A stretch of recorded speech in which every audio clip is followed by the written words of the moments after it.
Chapitre 3, vous savez qu'on a commencé cet épître, donc on continue. Donc nous en sommes au chapitre 3 et c'est un chapitre qui parle des qualifications des évêques, des diacres. Alors peut-être vous dites, oh, mais ça ne va pas trop me concerner. Non, rassurez-vous, ça vous concernera aussi. Donc on va lire ensemble les 15 premiers versets du chapitre 3. Cette parole est certaine. Si quelqu'un aspire à la charge d'évêque, il désire une œuvre excellente. Il faut donc que l'évêque soit irréprochable, mari d'une seule femme, sobre, modéré, réglé dans sa conduite, hospitalier, propre à l'enseignement. Il faut qu'il ne soit ni adonné au vin, ni violent, mais indulgent, pacifique, désintéressé. Il faut qu'il dirige bien sa propre maison et qu'il tienne ses enfants dans la soumission et dans une parfaite honnêteté. Car si quelqu'un ne sait pas diriger sa propre maison, comment prendra-t-il soin de l'Église de Dieu ? Il ne faut pas qu'il soit un nouveau converti, de peur qu'enflé d'orgueil, il ne tombe sous le jugement du diable. Il faut aussi qu'il reçoive un bon témoignage de ceux du dehors, afin de ne pas tomber dans l'opprobre et dans les pièges du diable. Les diacres aussi doivent être honnêtes, éloignés de la duplicité, des excès du vin, d'un gain sordide, conservant le mystère de la foi dans une conscience pure, qu'on les éprouve d'abord et qu'ils exercent ensuite leur ministère s'ils sont sans reproche. Les femmes de même doivent être honnêtes, non médisantes, sobres, fidèles en toutes choses. Les diacres doivent être maris d'une seule femme et bien diriger leurs enfants et leur propre maison. Car ceux qui remplissent convenablement leur ministère s'acquièrent un rang honorable et une grande assurance dans la foi en Jésus-Christ. Je t'écris ces choses avec l'espérance d'aller bientôt vers toi. Et on va lire le dernier verset pour aujourd'hui, verset 15. Mais si je tarde, tu sauras comment il faut se conduire dans la maison de Dieu, qui est l'église du Dieu vivant, la colonne et l'appui de la vérité. On va s'incliner dans la prière. Seigneur, merci de ces moments et merci pour ta parole qui est si précieuse, qui nous donne tant de recommandations, tant de lumière pour pouvoir marcher avec toi, t'aimer. Et merci pour ton esprit aussi qui l'illumine, qui la rend compréhensible, puissante, qui par elle nous sanctifie. Nous t'en rendons grâce. Bénis ces instants, bénis ta parole et aide-nous à t'aimer toujours plus, au nom de Jésus-Christ. Amen. Donc vous savez que Timothée a été formé par l'apôtre Paul et il l'a envoyé pour prendre soin d'une église, nous avions dit la dernière fois, notamment l'église d'Éphèse. Et Éphèse, comme nous avions vu la dernière fois, était une très grande ville, donc probablement l'église était aussi importante. Il y avait beaucoup de chrétiens à Éphèse et peut-être des petits groupes de croyants un peu partout, peut-être se rassemblaient-ils de temps en temps tous ensemble. Et dans ce contexte, l'apôtre Paul dit à Timothée, verset 1, « Cette parole est certaine. Si quelqu'un aspire à la charge d'évêque, il désire une œuvre excellente. » Donc, Timothée était qualifié pour aller établir d'autres frères qui deviendraient des serviteurs, des responsables d'œuvre. C'est aussi ce qu'il lui a dit dans la deuxième épître. On peut prendre ce verset-là, 2 Timothée chapitre 2 et versets 1 et 2. 2 et versets 1 et 2. Il dit, « Toi donc, mon enfant, fortifie-toi dans la grâce qui est en Jésus-Christ. Et ce que tu as entendu de moi en présence de beaucoup de témoins, confie-le à des hommes fidèles qui soient capables de l'enseigner aussi à d'autres. » Et le message de l'Évangile est quelque chose qui se transmet. On transmet la parole de Dieu et nous recevons une parole, nous recevons un message, nous recevons une compréhension des Écritures et Dieu ne veut pas qu'on le garde pour soi, il veut qu'on le transmette. Et c'est pour cela qu'il dit, eh bien, confie-le à des hommes fidèles qui soient capables de l'enseigner aussi à d'autres. Et ça veut dire aussi qu'il y a des personnes qui sont choisies par le Seigneur d'une manière spécifique pour aller enseigner. Il dit, si quelqu'un aspire à la charge d'évêque, alors quand on entend ce mot évêque, on pense à je t'ai mis une photo, Jean-Daniel, évêque. On pense à ça, évêque, voilà. Il y a tout l'apparat, le costume, pompe, mais un évêque, ce n'est pas quelqu'un qui est au-dessus des autres, hein, et devant qui on se courbe, on s'agenouille. Mais l'évêque dans la Bible, c'est un terme qui était plutôt employé par les Grecs, qui nous parlait de quelqu'un qui était un responsable, quelqu'un qui surveillait, qui prenait soin, qui veillait à ce que tout se passe bien dans une assemblée. Donc les Grecs avaient l'habitude d'utiliser le mot évêque, un gardien surveillant, et les Juifs avaient l'habitude d'utiliser le mot ancien. Mais c'est la même chose en fait. Évêque, ancien, et c'est aussi pasteur. On va trouver aussi ce terme. Et il y a un passage qui est intéressant, on ne va pas le prendre, hein, mais c'est dans le livre des Actes. Vous pourrez le lire, chapitre 20. C'est l'apôtre Paul qui va envoyer chercher à Éphèse les anciens de l'Église.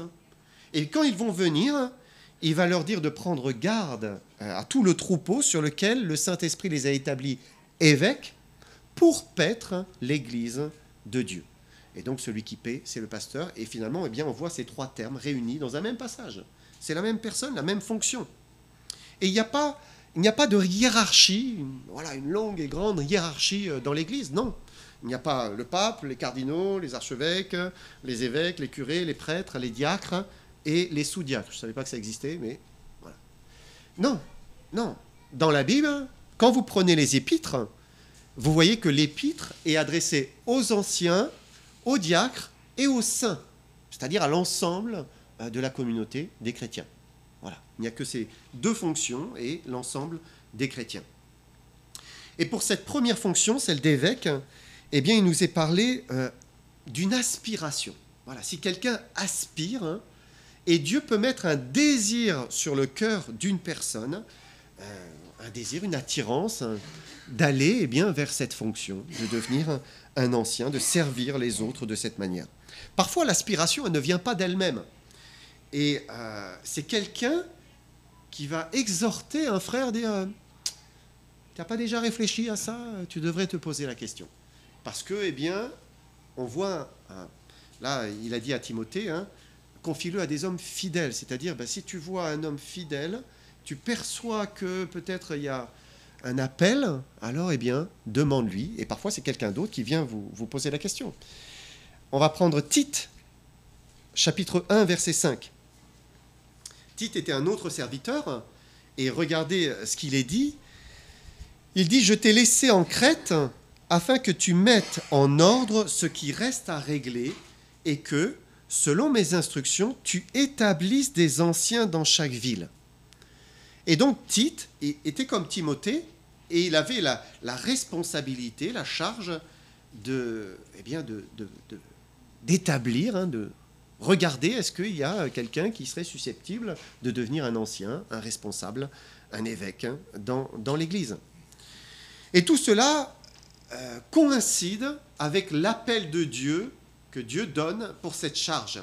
Parce qu'il y a l'aspiration de l'homme, il y a une reconnaissance extérieure, on se dit « Ah, mais peut-être que là, il y a quelque chose. Hein » Et puis, il y a l'appel de Dieu. L'appel de Dieu, c'est Dieu au final qui valide. C'est lui qui entérine, hein, c'est lui qui qualifie aussi une personne pour cette charge. Parce qu'il s'agit d'une charge. Paul parle, il dit d'aspirer à la charge d'évêque. Donc, c'est une responsabilité. Et c'est pour cela qu'il est important de recevoir un appel de Dieu. Si quelqu'un n'a pas un appel, mais ça ne va pas aller, hein, ça ne va pas bien se passer. Hein. On ne s'autoproclame pas évêque, mais c'est Dieu qui choisit, c'est Dieu qui établit, et notamment eh bien, par l'imposition des mains. On a vu tout cela dans le premier chapitre. Mais Paul dit, si quelqu'un aspire à cela, il désire une œuvre excellente. Excellente, en fait, c'est précieuse, admirable, louable, magnifique, parce que c'est une œuvre qui est utile, une œuvre qui est bénie.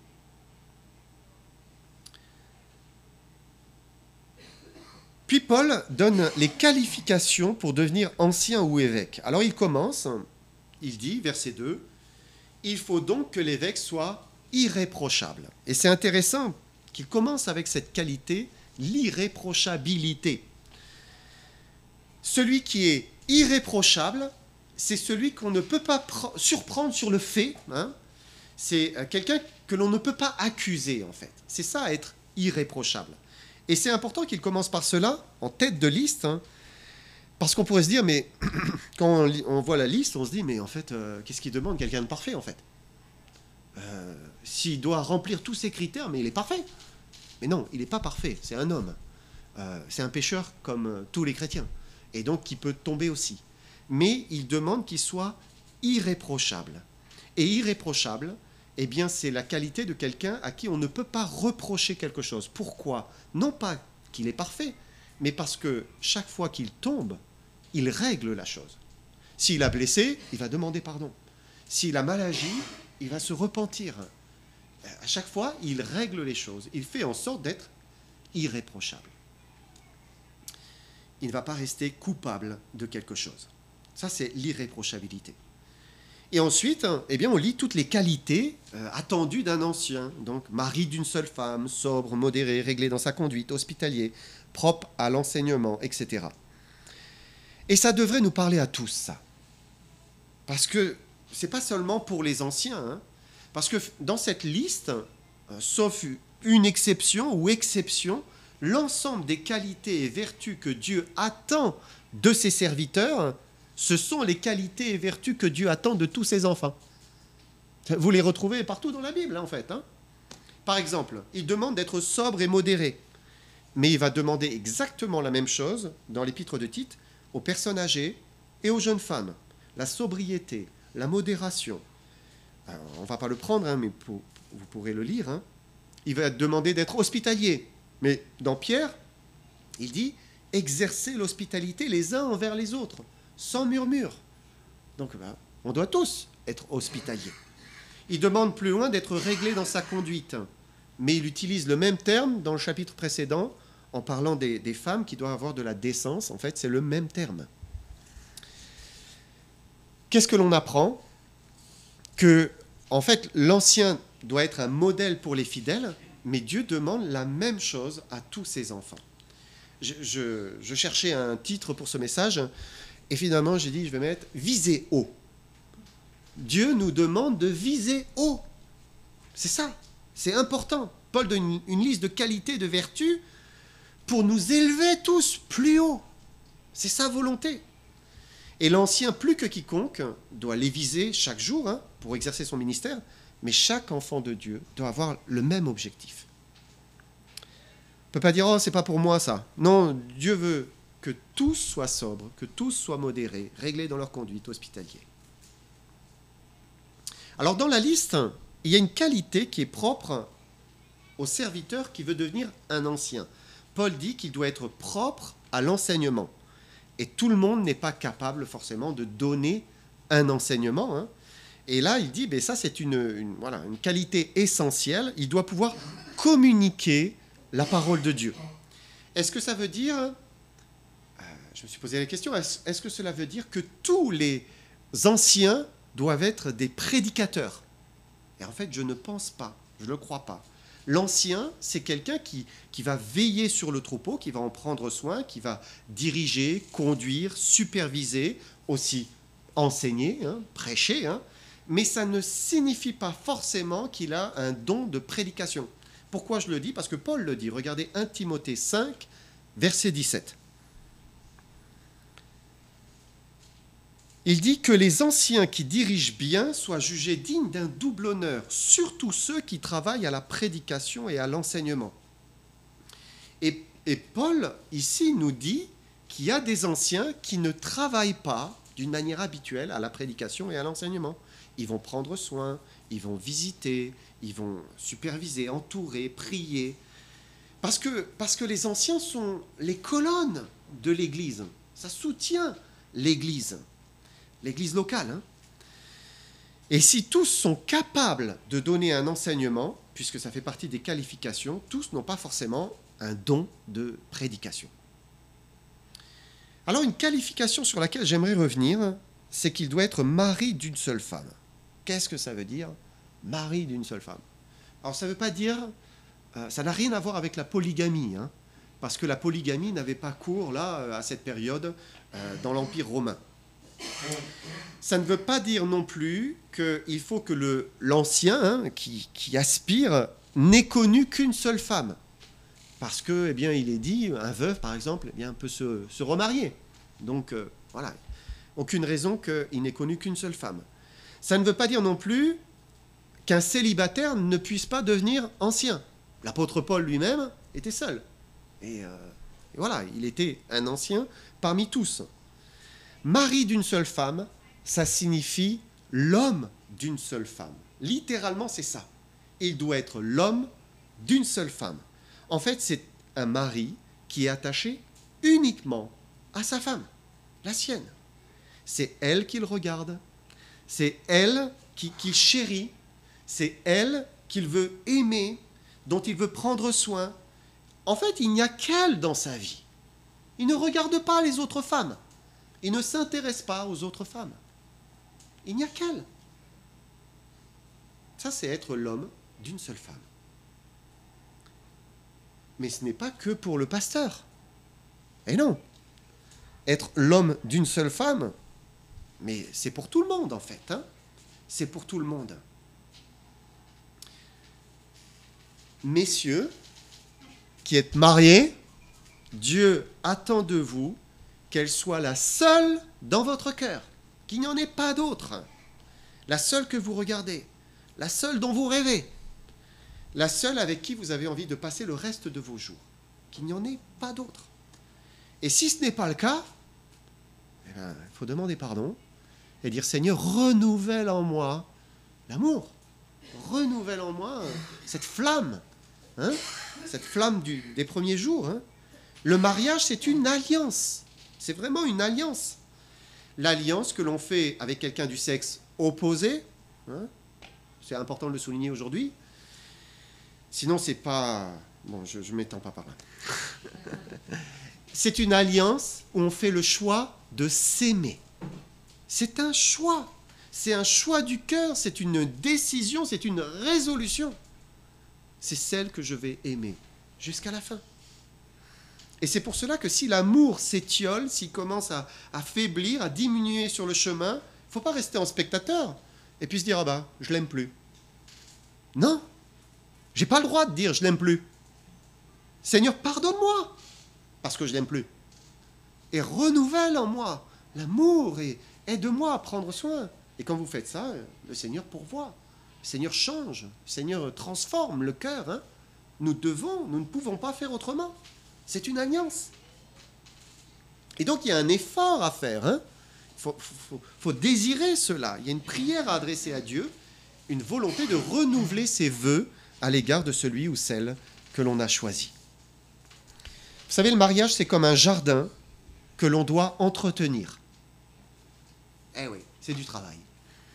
Toujours des mauvaises herbes, il y a toujours des choses à faire. On n'a pas touché au nôtre depuis au moins 4 ou 5 mois. Il y a du travail. Si vous laissez un mariage à l'abandon, il ne faut pas s'étonner après, vous dites, mais c'est un terrain vague. Sa vie, c'est un terrain vague. Ben oui, mais il n'en a pas pris soin. Il n'a pas veillé à aimer. Il n'a pas renouvelé ses vœux chaque jour. Alors, messieurs, aimez vos épouses.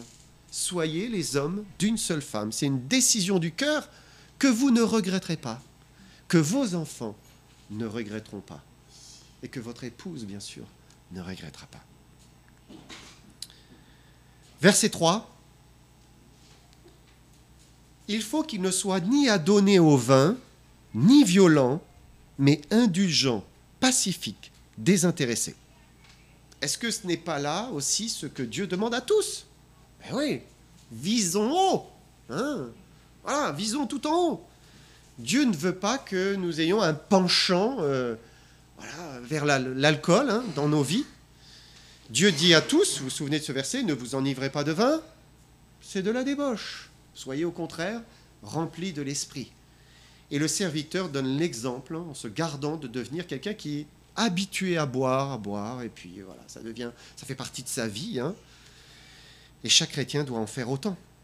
Être sobre, équilibré, capable de tenir son corps en bride. Je pensais à ce proverbe, vous savez, dans le livre des Proverbes, l'alcool ou le vin est comme un serpent qui mord. À la fin, il nous fait du mal. Ensuite, Paul avance, il va parler d'indulgence, de non-violence, de pacifisme. Et là, c'est encore un trait qui doit être chez chaque chrétien. Nous ne devons pas être belliqueux, colériques, violents, revanchards, agressifs. Moi, je sais, quand je me vois des fois au volant, Seigneur, viens-moi en aide. Parce que, voilà, des fois, le sang monte vite au volant. On a des progrès à faire. Dieu veut qu'on soit pacifique. Jésus nous a montré un autre exemple. Jésus était plein de douceur. Il ne rendait pas coup pour coup. Voilà, il m'a grillé la priorité, mais que Dieu te bénisse. Passe. Une autre qualité, le désintéressement. L'amour de l'argent est la racine de tous les maux. Là encore, c'est valable pour tous. Nous devons être, pas attirés à vouloir plus et plus et plus. Notre cœur est prompt à désirer toujours plus. Alors que le Seigneur, il nous dit, ne vous livrez pas à l'amour de l'argent. Contentez-vous de ce que vous avez. Car Dieu lui-même a dit, je ne te délaisserai point, je ne t'abandonnerai point. Dieu est fidèle. Dieu pourvoira. Versets 4 et 5.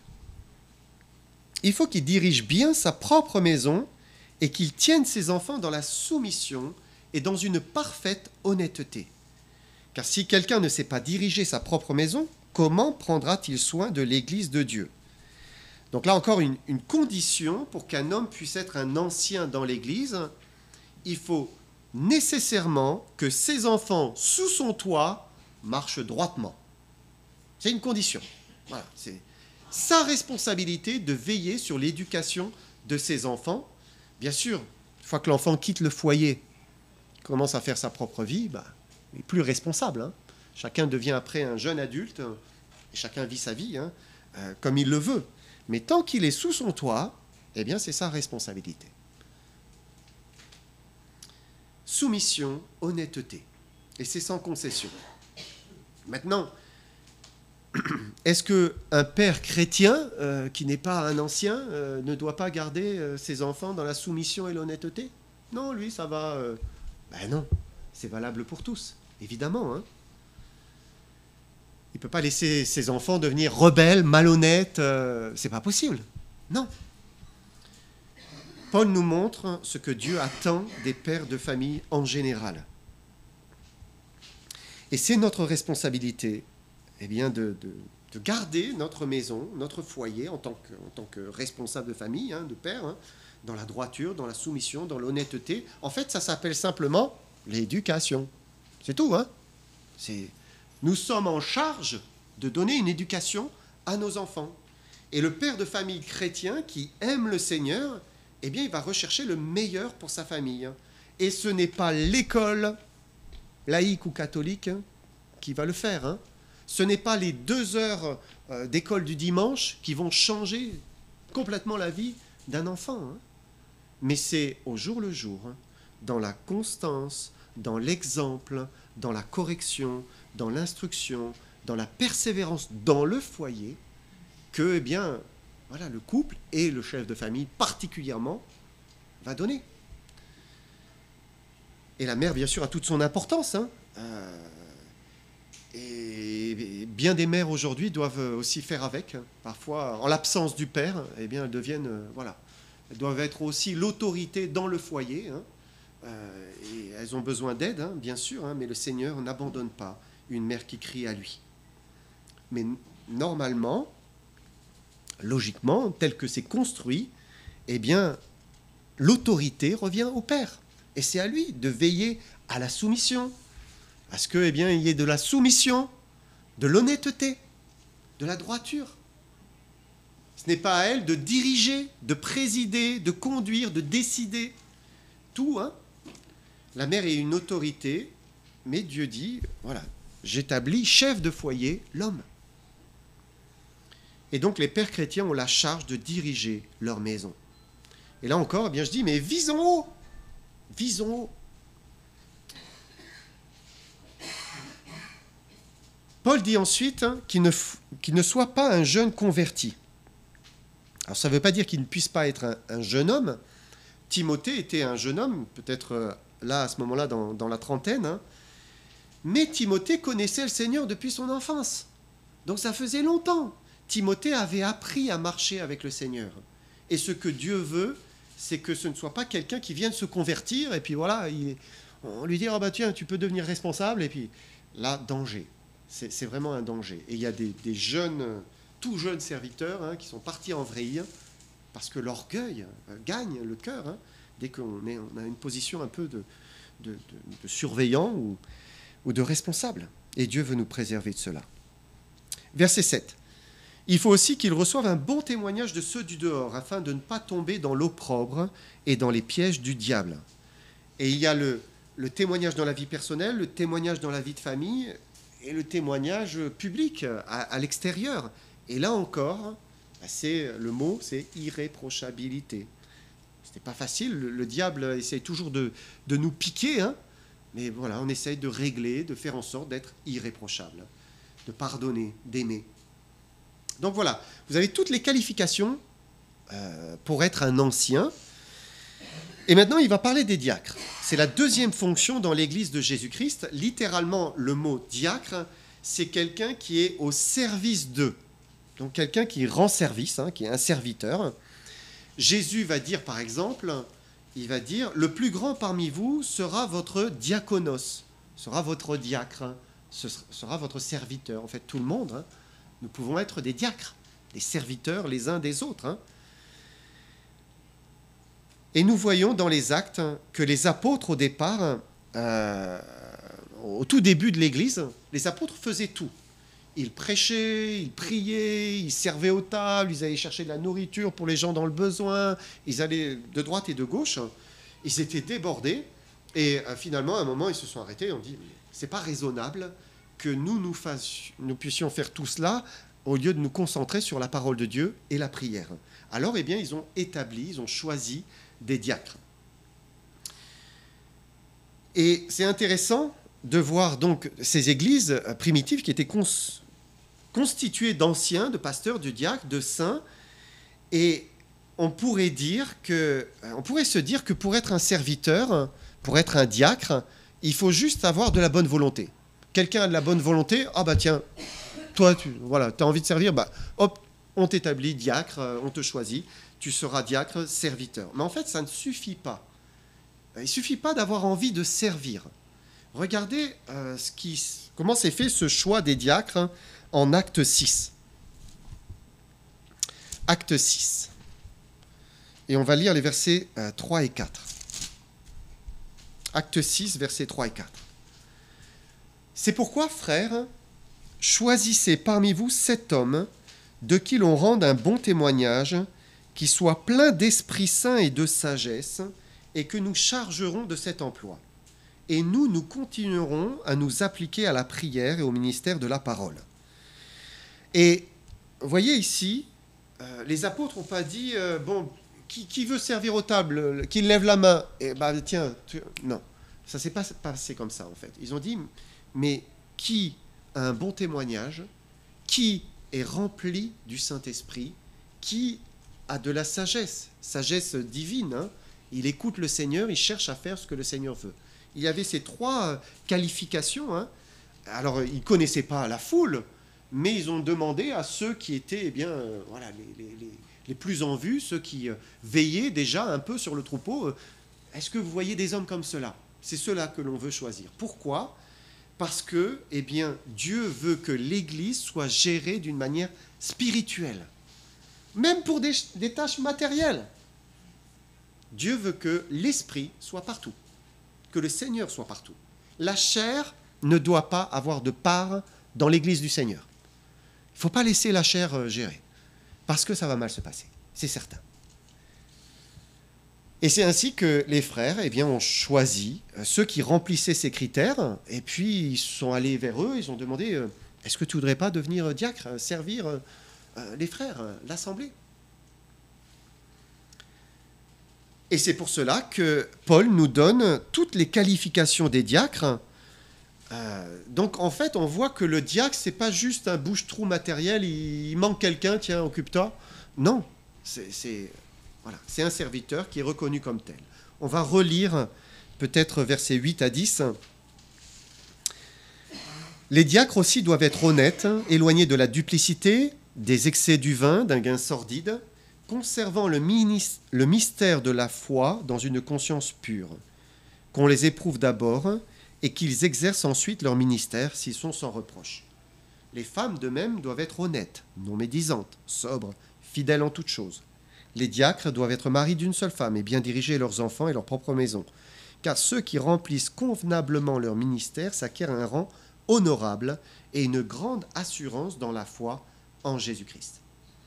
Donc, quand vous voyez tous ces critères, c'est sensiblement les mêmes, en tout cas ceux qui sont cités, on les retrouve pour les anciens. L'honnêteté, la droiture, la sobriété, le désintéressement, le fait d'être l'homme d'une seule femme, s'ils sont mariés, et puis du sérieux dans l'éducation, dans la direction de leur maison. Parce qu'eux aussi doivent viser haut, comme tous les chrétiens. Mais il y a une différence néanmoins avec les anciens. Il est mentionné ici les femmes. Donc, et il est possible d'être diaconesse. Alors il y a un exemple, c'est à Sancheré, dans l'église de Sancheré, il y avait une diaconesse, donc qui s'appelait Phoebé. À noter, il n'y a jamais d'ancienne, et il n'y a pas de pasteur au féminin. On ne trouve pas ça dans les Écritures, mais on trouve des diaconesses. Pourquoi ? Parce que, elle n'a pas la charge d'enseigner. Elle ne doit pas prendre autorité sur les hommes. Et donc, il pouvait y avoir aussi des diaconesses. Et Paul en parle comme d'un rang honorable. Et honorable, c'est le même mot, vous vous souvenez, si quelqu'un aspire à la charge d'évêque, il désire une œuvre excellente. C'est le même mot, honorable, excellente. C'est très haut, c'est bien. C'est un ministère, c'est un rang excellent, bon, digne de louange. Et Paul dit, cela procure une grande assurance dans la foi en Jésus-Christ.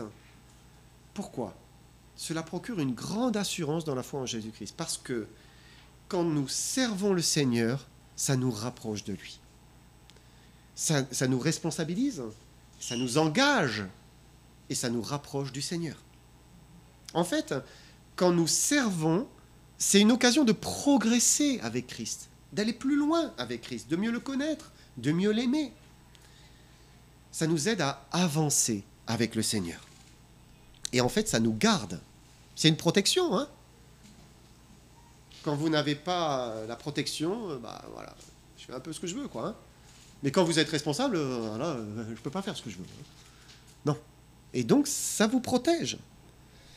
Et c'est vrai pour tous, vous savez, pas simplement quelqu'un qui a été choisi comme diacre. Hein.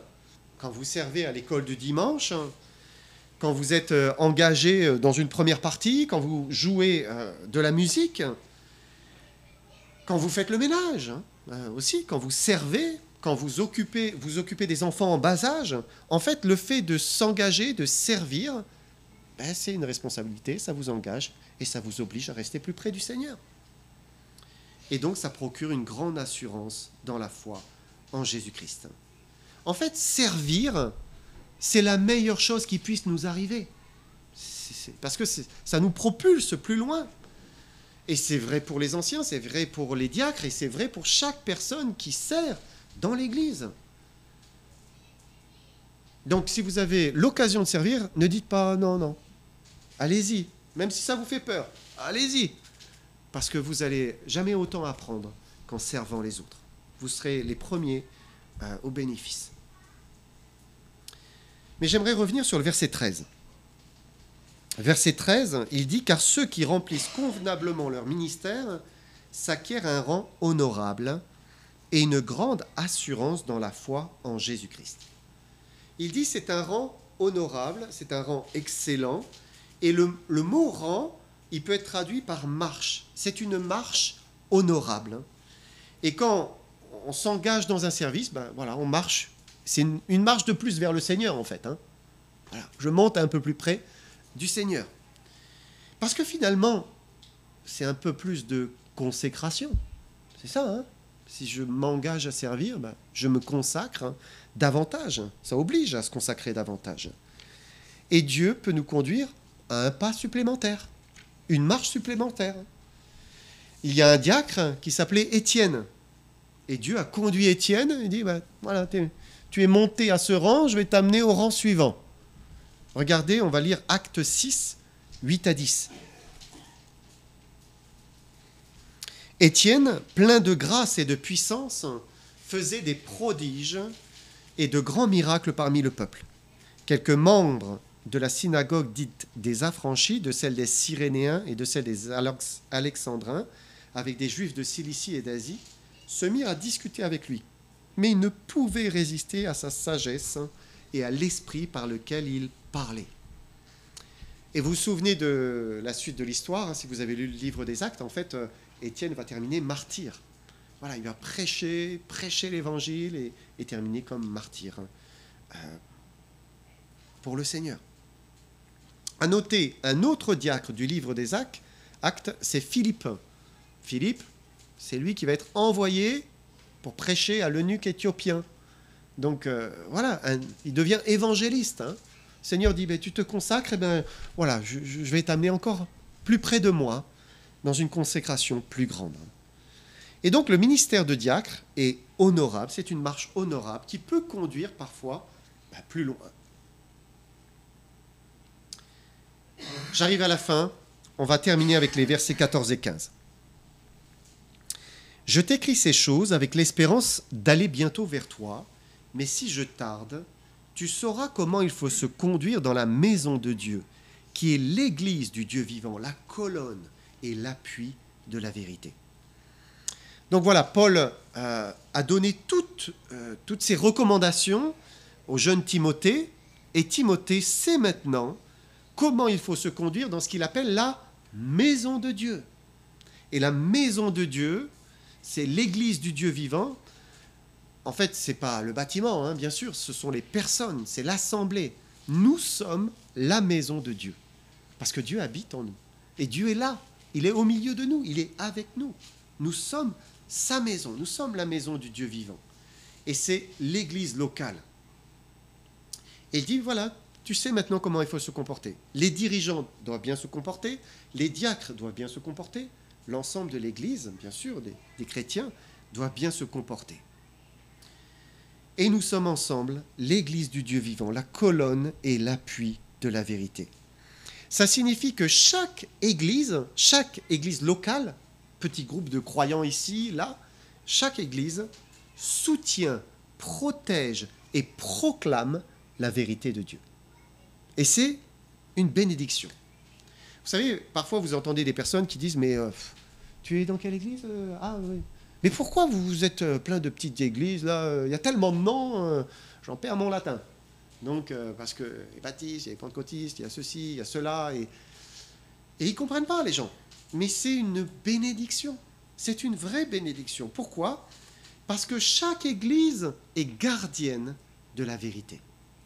Et c'est important. Dieu a voulu qu'il y ait toutes ces petites églises locales partout dans le monde, disséminées. Pourquoi ? Parce que si jamais une église tombe, c'est cette église qui tombe. Vous savez, parfois une église, elle s'écarte, elle ne suit pas ce que Dieu dit. Dieu dit cela, non, on va partir dans une autre direction. Ça ne veut pas dire que sur tout le reste ou d'autres choses, ça ne va pas. Hein. Voilà, on peut rester attaché à bien des choses et puis à un moment, non, on s'écarte. Si une église s'écarte, ce n'est qu'elle qui s'écarte. Ce n'est pas l'ensemble du corps de Christ. Et finalement, chaque église locale préserve, protège, est gardienne de la vérité. Elle est la colonne et l'appui de la vérité. Et finalement, la diversité et la multiplicité au sein du corps de Christ, c'est une bénédiction, c'est une protection. Dieu n'a pas voulu une seule et grande église humaine avec un chef à la tête. Le chef, c'est Christ. et il est le chef de l'ensemble de toutes ces petites églises partout dans le monde. Alors, eh bien, que nous puissions marcher fidèlement selon ce que Dieu nous demande dans sa parole, voilà, dans notre église locale, attachée à la parole de Dieu, et que nous puissions être bien la colonne, l'appui de la vérité, tous ensemble. Amen.